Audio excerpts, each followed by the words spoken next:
Imagine you wake up tomorrow, and every hospital on Earth is gone. No doctors, no antibiotics, no pharmacies, no painkillers. Just you, your body, and whatever you can find outside. Now imagine you wake up with a fever, not a mild fever. A fever so intense your vision blurs when you stand up, your body shakes, your skin burns, you can barely think. What do you do? Who do you call? Where do you go? Now stop imagining, because for almost all of human history, that was normal. And here's the part that should genuinely blow your mind. They survived. Not perfectly, not easily, but consistently enough across hundreds of thousands of years for you to exist right now. Long before modern medicine, before hospitals, before science even understood disease, humans still found ways to survive infections, injuries, fevers, broken bones, and sickness using almost nothing but observation, nature, and each other. So how? How did ancient humans actually survive disease in a world with no medicine and no doctors? First, we need to destroy a myth. We imagine ancient humans as helpless, dirty, primitive, constantly dying. But that's completely wrong. Ancient humans were some of the greatest observers who ever lived. They had to be.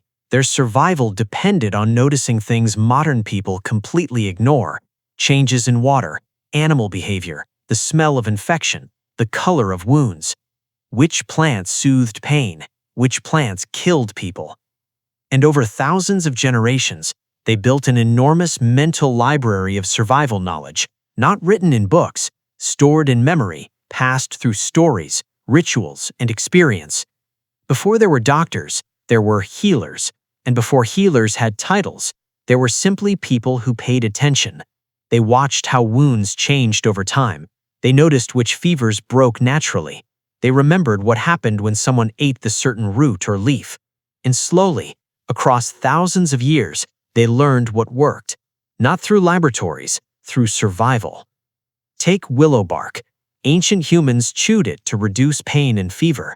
They didn't know about salicin, they didn't know chemistry, but modern aspirin is directly derived from that same compound. Ancient humans were effectively using painkillers thousands of years before medicine officially existed. Garlic was used against infection. Honey was packed directly into wounds to stop rot. Turmeric reduced inflammation. Certain molds were pressed onto cuts because people noticed the wounds healed faster afterward. Modern science later discovered some molds naturally kill bacteria. The earth had medicine long before humans understood why. But sometimes, their medicine looked horrifying. Ancient humans packed wounds with clay and mud.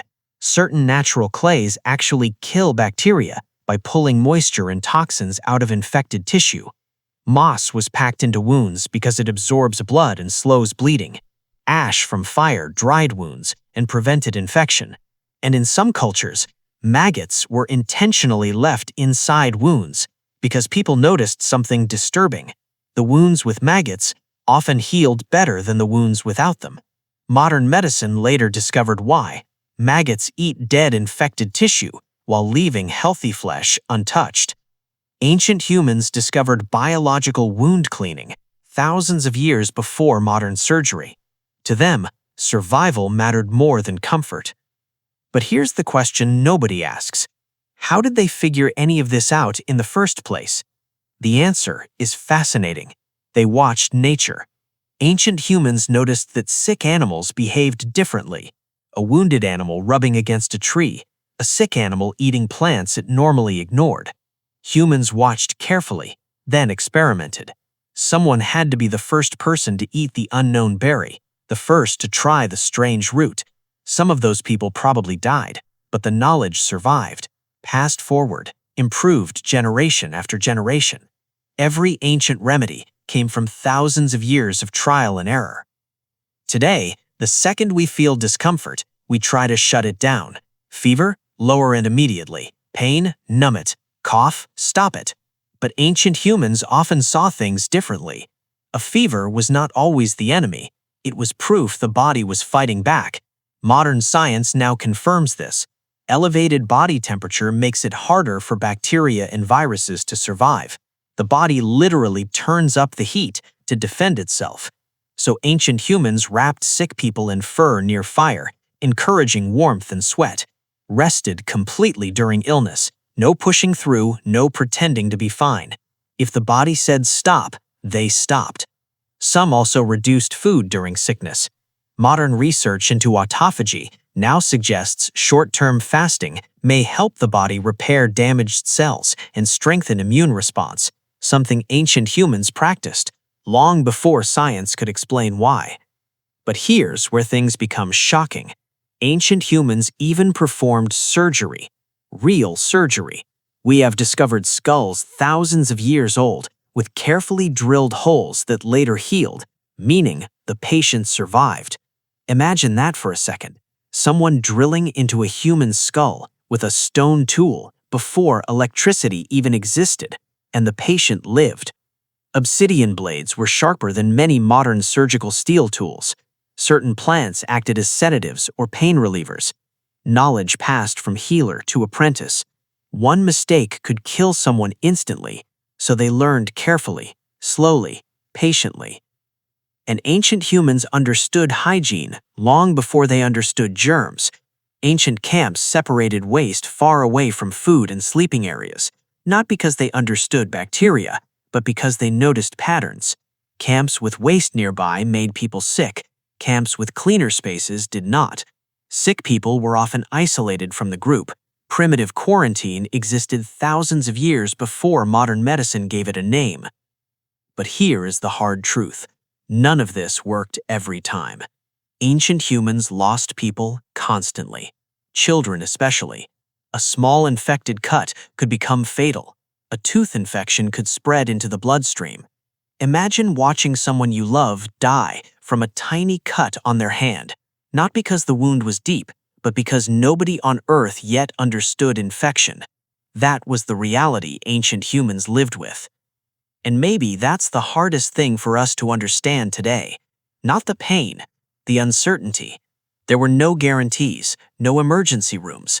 When someone became seriously ill, all you could do was wait, care for them, and hope the body survived. But this is where ancient humans may have been stronger than we are. They never faced sickness alone. The group responded together. Someone brought water, someone stayed nearby, someone cleaned wounds, someone gathered medicine. In small tribes, every person mattered. Losing one person meant losing knowledge, protection, hunting skill, emotional connection. So survival became collective. The community itself became part of the healing process. And modern science now confirms something ancient humans already understood instinctively. People recover better when they are cared for. Human connection strengthens survival. Ancient humans didn't need research papers to know this. They just knew sick people should never be abandoned. And maybe that reveals something uncomfortable about modern life. Today, we have more medicine than any humans in history, yet many people face illness completely alone. The ancient world was brutal, but it was deeply connected. And sometimes, that connection may have saved lives as much as the medicine did. Your body is ancient. Every immune response you have exists because your ancestors survived disease long enough to pass it forward.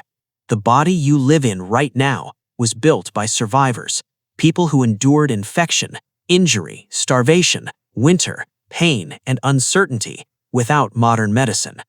So next time you take a painkiller, remember it came from knowledge discovered thousands of years ago beside rivers and forests. Next time you put honey on a wound, remember an ancient healer discovered that before writing even existed. Next time someone stays beside you while you are sick, remember that instinct is older than civilization itself. The medicine has changed, but the need and the human knowledge underneath it has always been there. For most of human history, survival itself was medicine. If this changed how you see the human body, share it with someone who would find this fascinating. And if you want more videos like this, subscribe. I'll see you in the next one.